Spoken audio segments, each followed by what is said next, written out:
Good afternoon, I'm Vashon Brown with the Midday News. A special welcome if you're watching on onespotmedia.com. Prime Minister Andrew Holness has confirmed that the government will seek an extension of the states of emergency, which are all due to end on Saturday. Mr. Holness made the announcement at a function this morning at the Jamaica Defence Force Up Park Camp in St. Andrew. I wish to signal today that we will be asking for an extension of the SOEs. We have found them to be quite effective, and we have found it to be a very useful framework under which joint operations or separate operations could be undertaken by the Jamaica Defence Force.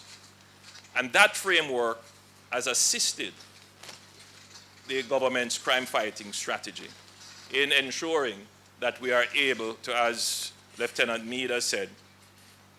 General Meade has said, flatten the crime curve.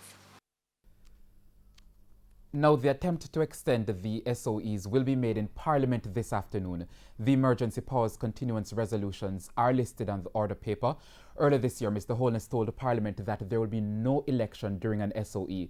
Mr. Holness says that commitment to end all SOEs ahead of elections still stands. When the National Security Minister, Dr. Horace Chang, told Parliament recently that the security measures would expire on July 25, it fueled speculation about an election in the summer. Meanwhile, the opposition has reacted to the announcement by the Prime Minister. Our reporter Kirk Wright spoke with the General Secretary of the People's National Party, Julian Robinson, a short while ago at the same function that the Prime Minister was speaking at. There are obviously members who have concerns about the effectiveness of the SOEs, and those concerns I know remain. And the Prime Minister has given an assurance about not having elections once you have SOEs. I know that that's important for a number of persons. But at this stage, let's wait until Parliament at 2 and we'll determine what action we take. What's your personal feeling? How will you vote? I have voted for the extensions, and I've done so on the basis that not that I believe they are totally effective, but in the absence of anything else, I believe that lifting them, the public is going to feel that they're going to be left, in a sense, on their own. Now, part of the challenge is that people equate the presence of the security forces with an SOE, and that's a false narrative, because you can still have heavy presence in an area without an SOE. What the SOE gives you is the ability to detain people for extended periods of time without charge, right? Now, that by itself is also problematic. But as I said, I don't want to commit on behalf of the opposition. It's a matter being discussed, and at 2 o'clock, you'll hear what our position is. And of course, we'll give you more from that parliamentary sitting in primetime news later on. On to other news now. Daycares are to officially reopen today after being closed for over 4 months. But some operators say they're struggling to reopen amidst the financial hardship. While some operators worry they won't reopen before September, at least one operator is set to reopen on Monday. New York City Daycare Kindergarten and Preparatory School in Old Harbor, St. Catherine was all set to receive children on Monday. Owner Shireen McCalla-Simmons says while the announcement to reopen was short notice, she was ready to restart her business, and so she began to prepare. Personal protective equipment, sanitizers, and all other necessities were purchased to ensure the safety of children. To implement these strategies is very, very costly, and sanitizer is very expensive. Putting the markers and to keep up with the gloves, the PPEs overall is very costly and financially straining on me right now. The daycare, which usually operates 24 hours, is now restricted with the nightly curfew.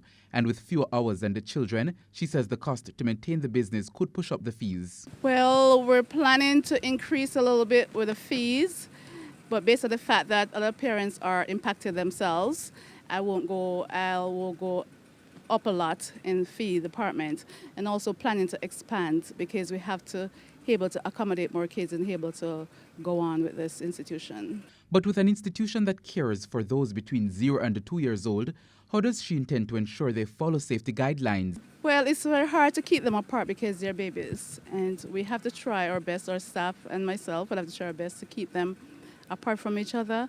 We try, kids under 2 years old cannot wear a mask, so we're going to have to try our best to keep them apart and and to maintain the physical distance and to keep them safe. On the other hand, another operator is finding it difficult to reopen.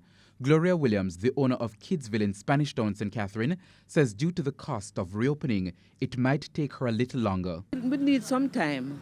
We need some time because we have to get stuff, the furniture for the children, the spacing. Normally we do all of this, normally for reopening of school.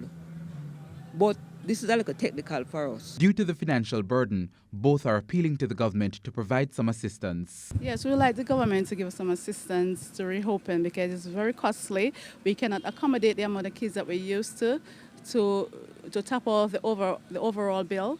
So please, Mr. Prime Minister, can you do something to help the private institution? We really need your help at this time. Well, Mr. Mackenzie and all the other stakeholders, well, we are early child practitioners and we are willing to work.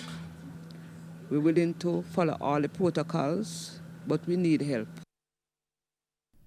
The administration of the University of the West Indies, Mona, has agreed to make changes to the document which will indemnify it if nursing students contract COVID-19 during clinical rotations. The university believes the changes should alleviate the students' concerns. UWI Registrar Dr. Donovan Stanberry was a guest on Radio Jamaica's Beyond the Headlines with Dion Jackson Miller. Here's Shamela Pullen with that report. The nursing students have been raising concerns about the two-page document given to them by the University of the West Indies. The students say they have been asked to sign the document which would remove liability from the institution should the nurses contract COVID-19. UWI Registrar Dr. Donovan Stanberry says the university also had concerns about the document, so it worked with its legal team and other stakeholders to produce a second document which they believe is reasonable. We ourselves had some concerns, so we work our nursing school along with our dean and our legal officer, work with the UHWI legal team to produce another document, more milder and reasonable, we think. Does it still purport to exclude negligence? That's one thing that would have been changed. So if you see the new document, that would not have been there. Dr. Stanberry argues that the students have requested additional time to sign the document. He says the university has granted their request. They have come back and said we need more time. We met with them today. We said, fine, if you want more time, you'll get more time. We're not forcing them because the truth is that anybody has a document like that would want to have the benefit of a lawyer. So we have conceded that. They have asked for more time. We have given them more time. How much more time? It's up to them. In the meantime, the president of the UWI Guild of Students says the council will use the additional time to seek legal advice. The students, again, they don't want to sign, and many students don't have the resources. So it's good to say that we're giving students time to sign and to go through it, but the students don't have the resources. Some students don't have the resources to independently seek legal support to go through the waiver. So that's what we're doing as well as a Guild Council. Shamela Pullen, TVJ News.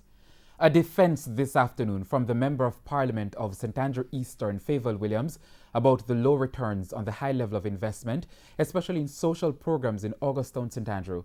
The community is to benefit from social programs, among other initiatives, during the ongoing Zone of Special Operations, ZOSO. More in this report from Dwayne Anderson. In addition to a guaranteed security presence, the Augustown community in St. Andrew will benefit from social programs during the period of the Zone of Special Operations, ZOSO. But Augustown has had a lot of social programs in the past, and yet here it is again, a community plunged back into violence. Some of the complaints about the failures of social programs in Augustown have come from within the very cabinet that Member of Parliament Favour Williams is a part of. But Ms. Williams believes the initiatives have not been given a fair chance. They get interrupted. There has not been a sustained period of time where you can really make those measures take hold and work, and for people to begin to see results and to claim it and really fight for it to stay that way. It just gets interrupted every time, and I can tell you as a fact, having been in the community for the last 5, 6 years, that's what happens. We put something in place, and then pretty soon the gunshots at night, somebody shot, dead, killed, and people become afraid. She warned that even with the ZOSO, the healing won't be achieved overnight because the problems run deep. Augustown has a primary school right in the middle of the community. There have been gunmen who've ran through the schoolyard firing at each other. Can you imagine the trauma that those children would have had? Elderly people at nights, when they hear the gunshots, they have to, scatter, trying to get under their beds because they don't know what direction is coming through. It's torture. And so to have this period of peace and to allow people to just kind of, get to that place again where they can engage, it is going to be wonderful. The ZOSO is expected to coincide with a return to classes at the University of the West Indies, Uwimona. Augustown is an area which provides rented accommodation to students. The MP said the frequent flare-up in crime and violence has sent lots of students running from the area. But she's hopeful the presence of the ZOSO will encourage more students to return. Every single household in Augustown should have a student or two in their homes providing services for students. It's a significant economic benefit that Augustown has not been able to hold on to for a long period of time because of the violence that interrupts it. And when gunshots start, students are not staying in that community. Along with Augustown, Denhamtown and Greenwich Town in Kingston, as well as Mount Salem in St. James, are the other communities to benefit from ZOSOs.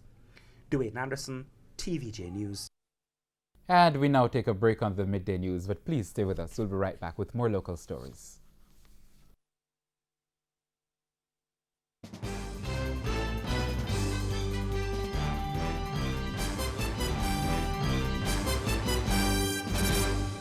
Welcome back. Continuing the news now. Member of Parliament for Trelawney Northern, Victor Wright, has chided the Prime Minister, saying he is only playing politics with talks about an MP in possession of government lands under questionable circumstances. Mr. Wright confirmed that he's the only opposition MP occupying government lands at the moment, but insists that he came into possession of the property through legitimate means and did not capture it as suggested. He said the land deal was part of the redundancy settlement with employees of Froome Sugar Factory, where he worked as the operations manager before it was divested to Pan-Caribbean Sugar Company. In 2013, the SCJ wrote to us. There are some monies that they owed us as former employees, and they gave us the option of putting those funds. They acknowledged that the government was unable to pay, and that we can choose the option of putting the sums that the government owes to the property that we occupied. I chose that option. I was given my 50%, and today the SCJ holdings is still in receipt of those funds for me, which is more than adequate to cover any outstanding balance since 2014. Mr. Wright also said the deal includes an option to acquire the property and he will see it through. He also said suggestions that he's in arrears in lease payments or utilities are wide off the mark, and said the Prime Minister was misinformed about how he came to be in possession of the property.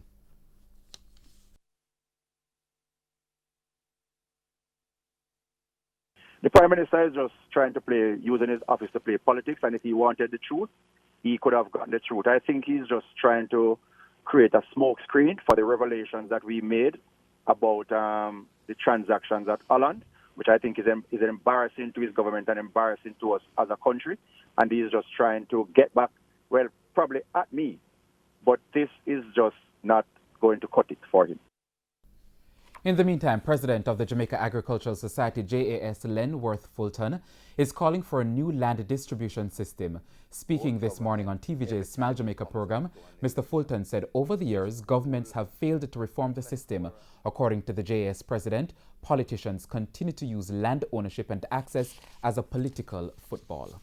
Both government, every time you comes up to an election, this whole plethora of land is given away, title are being issued, and nobody goes into the titles office to amend the Titles Act, whatever legislation there is to make it something that you could do every day easier.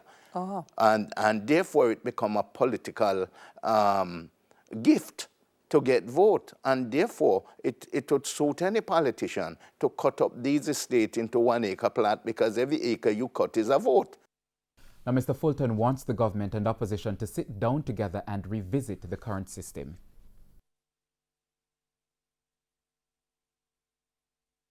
I think if they come together and say the best use for agricultural land is to give it at peppercorn to serious farmers and with a condition that the farmers develop the land along the lines of government policy. So we would like to see a system, a new system. Mr. Johnson is calling for the wholesale firing of people, but if you do that 1,000 times and this system is still there, you're going to continue firing. You need to change the system. Residents of Denham Town in West Kingston have had to find creative ways to survive the water shortage gripping the island. But after months of struggle, they have had enough and they want the authorities to act. More the support from Dwayne Anderson. It's been a tough few months for some residents of Denham Town in Kingston. They say the area has not had a consistent supply of water for several months. We really and truly need the water. We can't wash, we can't cook. We need the water soon as possible. During our visit to the community, we witnessed residents in survival mode. Several children ran to this pipe to fill their containers. By contrast, an older lady hobbled along with her bucket of water. Another person used a wheelchair to push a bucket of water. These men used a bicycle to transport a washing machine. The washing machine was brought close to the most reliable water source in the community so that the owner could wash some clothes. Some of the people them can't manage to carry water, them have to pay all man carry water and card for them and things. You understand? So we need some water to help out we sell. Yeah. And them drum here, $500 for full one. I have the rhino up on the house top, we pay $3,000 for full one rhino. The black drum them, $3,000. So come on and sell the water. Now look at white bucket there, $100, $150 full them there. Yeah, with 3 months on the water, 3 months now. For residents, the situation gets trickier because not far away in the neighboring Tivoli Gardens, a recent cluster of COVID-19 cases was discovered. Authorities say it has since been contained, but for residents, it is a reminder of the risks they face. Hence, they feel it is critical they have water to help survive the pandemic. When try coming with the stay, pay water rate, Jeff can give you a flat rate, because on a one boy so you have flat rate. They will pay a water bill. But so long man I said it's coming and we now get the water now. And say Kobe come in. Dwayne Anderson, TVJ News. News overseas now. After a marathon summit lasting more than 4 days, EU leaders have agreed on a new plan to hopefully pull Europe out of a deep recession brought on by the coronavirus pandemic. The 27 nations agreed upon an unprecedented €1.83 trillion overall budget. It includes €750 billion in grants and loans to counter the economic impact of COVID-19. In addition, it includes funding for the Union's 7-year budget. European Council President Charles Michel announced the agreement on Twitter with a single word, deal. French President Emmanuel Macron hailed it as a historic day for Europe, and the Belgian Prime Minister called it a tremendous investment in Europe's future. Time now for sports. Jason Holder's 18-month reign atop the ICC Test All-Rounders rankings has been ended by England's Ben Stokes following his match-winning performance in the second test against the Caribbean team. Stokes moves ahead of Holder following scores of 176 and unbeaten 78 in addition to taking 3 wickets in the match, which saw him earn Man of the Match honours. His average of 497 rating points is the highest of any Test all-rounder since South Africa great Jacques Kallis racked up 517 in April 2008. Holder, in the meantime, fell to number 2 in the all-rounders rankings.